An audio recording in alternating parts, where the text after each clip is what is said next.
ada, saya tadi berkomunikasi dengan Pak Denny Iskandar yang dulu tim yang memverifikasi datanya Jokowi. Dia bilang, Jem itu kalau mau itu cari yang ketua Mapala UGM itu satu angkatan Jokowi. Dia bilang Jokowi tidak pernah jadi anggota Mapala, jadi foto-foto itu kamuflase semua. Dia bilang itu Pak Denny. Pak Denny Ya, Denny Iskandar. Aku kalau mau saya kasih nomor telepon. Oke, nanti Dia siap dengan PDIP memberikan data sekarang, makanya dia berani sekarang. Kalau dulu dia nggak mau karena dia menjaga marwah partai, dia orang partai walaupun sekarang udah non aktif, tapi dia itu bertindak untuk atas nama partai pada waktu itu, waktu Jokowi kan. Nah, dia nggak mau kasih, agak tertutup, tapi dengan kemarin Jokowi PDIP memberikan data-data yang ada di datanya Jokowi, makanya mudah-mudahan pas Pak Denny pulang haji ini kita akan kumpul. Ya, saya undang dia, apa kita ke Surabaya wartawan atau saya undang dia ke sini untuk itu salah satu saksi kunci juga menurut saya. Jadi kemarin kan kalau kita tidak salah ya, hasil putusan dari KIP DKI Jakarta ya, memutuskan untuk UGM membuka dokumen-dokumen yang dikecualikan menurut UGM kalau tidak salah waktu itu, atau seperti apa ya terakhir itu putusannya yang ditolak. Jadi kan harusnya kan menyerahkan kepada kami. Waktu kami mau ke Jogja mau jemput bola, ternyata udah masuk gugatan banding di PT UN. Jadi kami sudah duga bahwa UGM tidak siap. Kenapa saya bilang tidak siap? Karena ada dokumen-dokumen yang pada waktu sidang pun kemarin itu mereka sudah bilang kami akan siap memberikan. Tapi faktanya setelah ada putusan untuk memberikan tidak ada. Akhirnya mereka banding. Karena apa? Satu, kami duga pertama itu masalah ijazah legalisir. Itu ijazah legalisir itu tidak ada tanggal. Ya sekarang di verifikasi UGM-nya tidak ada, gimana? Apa yang mereka mau kasih? Makanya salah satu upaya untuk memperhambat untuk supaya Jokowi kasih ijazahnya, mereka masuk gugatan. Gitu. Dan gugatannya ke PT UN. Nah, tata cara bersidangnya nanti di PT UN gimana, Bang?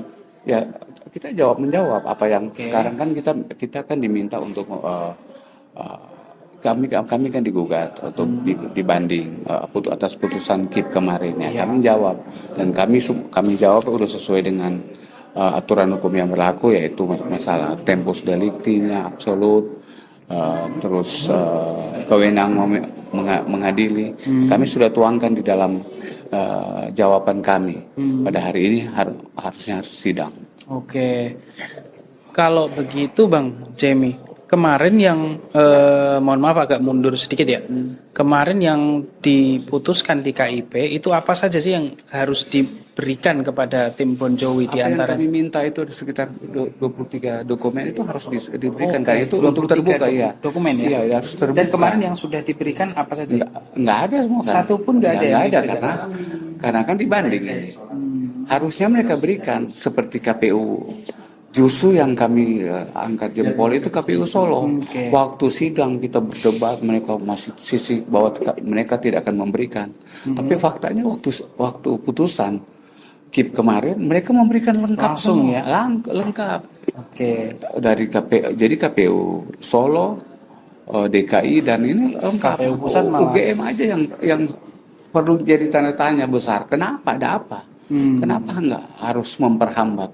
Kan ini aja kan berikan, kan itu sudah putusan pengadilan loh. Ya, jadi harus menghormati.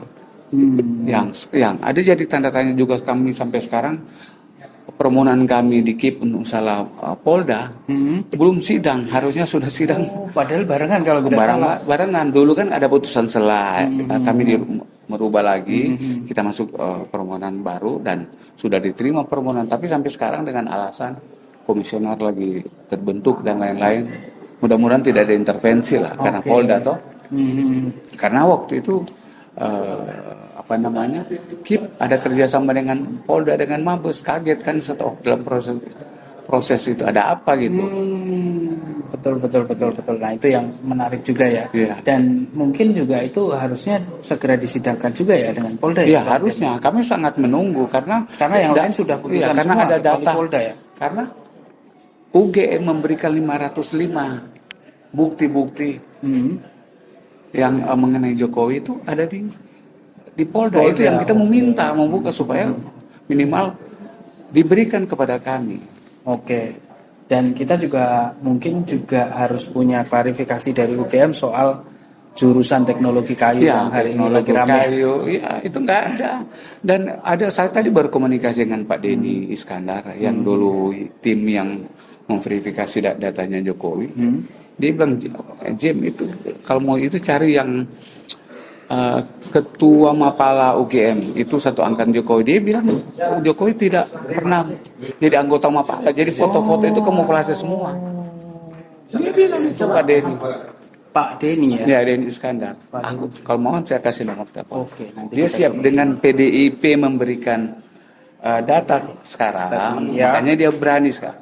Kalau dulu dia nggak mau karena dia menjaga marwah partai, dia orang partai walaupun sekarang udah non aktif, tapi dia itu bertindak untuk atas nama partai pada waktu itu waktu Jokowi kan. Nah, dia nggak mau kasih, agak tertutup, tapi dengan kemarin Jokowi PDIP memberikan data-data yang ada di datanya Jokowi, makanya mudah-mudahan pas Pak Denny pulang haji ini kita akan kumpul. Saya undang dia, kita ke Surabaya wartawan atau saya undang dia ke sini untuk itu salah satu saksi kunci juga menurut saya. Oke. Karena yang kita tahu ya Pak Jokowi katanya sering naik gunung Mapala juga, foto-fotonya kan dulu di UGM gitu. Kalau ini ada fakta baru bukan fakta baru, udah lama cuma nggak pernah dianggap. Cuman Pak Denny waktu saya tanya beberapa kali, ada rekaman di saya, saya kata, Jim, saya tanya ke Pak Jokowi, kok mukanya Bapak beda dengan ijazah? Pak Jokowi diam aja. Terus kok sepengetahuan saya ijazah itu nggak ada kacamata. Dia tanya ke Jokowi, kok beda fotonya? Pak Jokowi cuma diam aja. Dan sampai dia ada catat itu bahwa orang tuanya dengan Jokowi itu usianya selisih 11 tahun. Dia Pak Denny tanya, kok ini bisa? Sini bang, langsung bang. Nanti gantian aja kita. Oh, menarik juga ya bang. Berarti ini semakin membuat penasaran ya ini. Di samping UGM malah tidak terbuka dalam tanda kutip, padahal yang lain seperti KPU DKI, KPU Solo sudah memberikan. Nah ini satu-satunya yang ada belum. Pak Denny itu dia akan membeberkan. Kemarin dia takut karena PDIP belum terbuka. Sekarang kan PDIP sudah terbuka dengan memberikan data-data waktu Pak Jokowi jadi mendaftar di PDIP. Nah, sekarang Pak, karena dia menjaga marwah pada waktu itu, sekarang saya telepon tadi pagi dia masih di Mekah. Dia bilang nanti pulang Jim saya akan saya berani. Kalau nanti dulu, kita minta nomornya Bang Jemi. Mantap. Oke Bang Jemi, terima kasih Bang Jemi atas waktunya. Kita sambil menunggu persidangan teman-teman, kita sambil podcast dengan para pengacara yang nanti akan bersidang.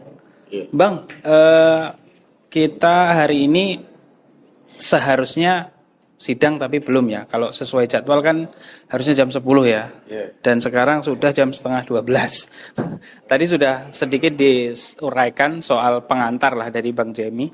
Tapi satu pertanyaan yang masih mengganjal nih, kira-kira kenapa Bang, kok UGM mengajukan gugatan ke Petun, sementara setelah selesai putusan kemarin di di KIP, baik KPU Surakarta maupun KPU DKI langsung menyerahkan dokumen-dokumennya. Sementara kalau UGM ini bukannya menyerahkan malah gugat balik ke Petun. Kenapa kira-kira Bang? Yang pertama memang itu hak dia ya, hak konstitusional dia untuk menempuh jalur hukum. Ketika dia tidak terima, bolehlah ke sini. Tapi kami persoalkan dua hal dia mengajukan ke sini. Yang pertama itu adalah kompetensi absolut. Apa itu Bang? Kompetensi absolut itu adalah kedudukan dia, ya UGM itu sebagai badan publik, ya seharusnya bukan ke sini. Dia bukan badan publik negara. Kenapa? Dia itu kan sudah dibayar sendiri, ya, dia bayar sendiri gaya UI itu badan publik itu, badan publik ya. Nah, dia bukan badan publik negara karena dia sebagai badan publik itu kami pikir ya dalam argumentasi kami, dalam eksepsi kami itu dia salah alamat di sini. Ya, itu di kompetensi absolutnya. Seharusnya dia karena badan publik dia harus menggugat di Pengadilan Negeri Sleman, tempat UGM itu berkedudukan. Lokusnya. Jadi itu pertama. Lalu yang kedua, kami kalau misalnya dia itu masih sebagai badan hukum, badan publik negara, tentu bukan di sini juga, harus di PT UN Yogyakarta. Jadi kompetensi absolut dan kompetensi relatifnya, kompetensi relatif itu adalah di pengadilan yang sama di PT UN, tapi bukan di sini. Kompetensi absolut itu bukan pengadilan tata usaha negara, tapi pengadilan negeri. Karena dia badan publik, bukan badan publik negara. Ya, itu yang pertama ya UGM. Lalu yang kedua, seperti yang saya katakan tadi di luar bahwa UGM ini ngeyel, ya. Kenapa sih harus ngeyel? Kan sebenarnya dari sekian putusan di KIP itu, ya, dalam amar putusannya itu bahwa ijazah Jokowi itu, ya, karena itu untuk kepentingan publik harus terbuka untuk umum. Kalau UGM sejak dari dulu ya mengikuti ketentuan undang-undang KIP ya, pasal 18 undang-undang KIP itu bahwa ijazah yang dipakai untuk kepentingan publik itu merupakan informasi publik. Tidak perlu masyarakat harus menggugat di KIP. Nah, karena UGM-nya menurut saya menilainya pura-pura tidak tahu undang-undang, atau mungkin ya itu tadi karena ada dorongan memang kami menduga mau melindungi dugaan ijazah palsunya Jokowi, sehingga UGM menempuh segala cara untuk melakukan buying time. Ya, buying time mengulur-ulur, di mana sekarang ini sebenarnya memang kalau saya menilai ya ini rejimnya Jokowi. Apa sih rejim itu? Dalam ilmu negara itu kebetulan saya mengajar itu. Rejim itu ada dua artinya, yaitu pertama orang-orang, yang kedua adalah hukum atau kebiasaannya. Di pemerintahan Prabowo ini memang orang-orang Jokowi masih, termasuk hukum-hukumnya dia kuasai. Kami menilainya di sana karena orangnya Jokowi ini merasa mumpung masih kita berkuasa, masih rejim kita mengambil langkah hukum aja, kita pokoknya segala cara. Tapi kami ya sebagai kita semua sebagai masyarakat yang mengerti hukum, dan ini negara hukum ya, negara kita di pasal 1 ayat 3 mengatakan Indonesia adalah negara hukum. Kita ladeni. Nah, sehubungan dengan itu, maka saya sebagai lawyer Bon Jovi meminta PT UN ini, majelis hakim di sini, agar dalam putusannya itu mengutamakan kepentingan masyarakat dan menegakkan supremasi hukum. Jangan, mohon maaf, jangan sampai termakan dengan intervensi atau rayuan-rayuan lain. Ya. Lalu yang ketiga yang saya ingin katakan, salah satu kejahatan di negara kita ini, ya, yang sehari-hari yang kami hadapi adalah tindak pidana pemalsuan. Tindak pidana pemalsuan ini adalah menimbulkan suatu hak. Seseorang memalsukan surat, menimbulkan satu hak atas dia. Dan kebetulan ini yang kita perjuangkan adalah ijazah yang diduga palsu. Ya, kenapa kita persoalkan ijazahnya Pak Jokowi? Karena memang banyak keanehan. Fotonya kelihatan sekali bukan fotonya dia. Belum dihubungkan dengan pengakuan Pak Kasmujo yang menurut Jokowi adalah pembimbing skripsinya, kemudian dia berubah menjadi pembimbing akademik. Tapi Pak Kasmujo mengatakan dua-duanya tidak. Baik pembimbing akademik maupun pembimbing skripsi. Jadi itu yang kita ini kenapa kita perjuangkan. Lah, kalau ijazah Jokowi ini terus dipersoalkan, saya pikir juga masyarakat akan buka mata bahwa memang tindak pemalsuan itu membahayakan. Dan memang itu sangat satu kejahatan dalam ekonomi. Kebetulan saya mengajar mata kuliah tindak pidana dalam ekonomi. Salah satu tindak pidana dalam ekonomi itu adalah pemalsuan. Seperti pemalsuan RUPS, pemalsuan tanda tangan dalam RUPS, pemalsuan akte otentik, pemalsuan sertifikat, pemalsuan girik, alas hak atas tanah, macam-macam. Nah ini yang harus kita lawan. Oke, jadi menarik ya. Jadi kita juga menunggu nanti ya tentunya. Biasanya di PT UN ini persidangnya berapa lama Bang ya? Sampai dengan putusan dari PT UN. Ini kan Ini baru perdana kan hari ini. hari ini kan ke pembuktian. Iya. Ya, kita pembuktian. Nanti setelah pembuktian ini kan kita lihat agenda berikutnya apa. Tapi kita minta karena di dalam eksepsi kita itu kita mempersoalkan kompetensi Salah alamat tadi. kompetensi absolut dan kompetensi relatif. Tentu hakim harus mengeluarkan putusan sela. Oke. Ya, putusan sela baru masuk ke tahap-tahap berikutnya.